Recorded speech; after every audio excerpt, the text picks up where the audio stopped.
And welcome to the channel. Today I'm going to show you how you can scan QR codes by your Android device.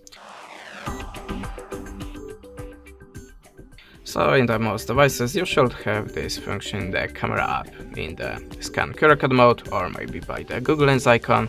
But if you don't have this feature on your camera, I'm gonna show you the other method for that. Go to the Play Store and look for the Google Lens app. Install that one and click open.